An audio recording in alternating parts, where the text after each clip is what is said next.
ஏய் what nonsense. நீங்க ஆளாளுக்கு வந்து கேப்பீங்க, நான் பாத்துட்டு இருக்கணுமா? இந்த முட்டாள்தான் அறிவு. இன்னொரு வார்த்தை அவரை பத்தி ஏதாவது பேசுன. என்னடி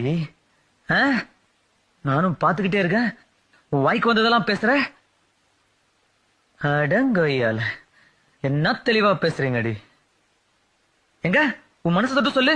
நான் ராத்திரி பகல உன் பின்னாடி சுத்தினது உனக்கு தெரியாது? கீர்த்தி கீர்த்தி இப்படியே பாத்துட்டு உனக்கு தெரியாது?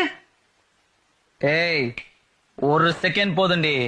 ஆம்பளை 1 கிலோமீட்டர் தூரத்துல இருந்து பார்த்தா கூட கண்டுபிடிச்சிட மாட்டீங்க. எல்லாம் தெரிஞ்சு ஏன் நடிக்கிற? பிடிக்கலன்னா பிடிக்கலன்னு சொல்லு. இல்லையா சாரி, நான் ஃபாரின் மாப்பிள்ளை தான் கல்யாணம் பண்ணிப்பேன், நீ லோக்கல், உன் ஸ்டேட்டஸ் பத்தாதுன்னு சொல்லு. அதை விட்டுட்டு தினூண்டு விஷயத்துக்கு இந்த ஆட்டம் ஆடுற. என்ன எல்லாரும் முன்னாடி பிலிம் காட்டுறியா?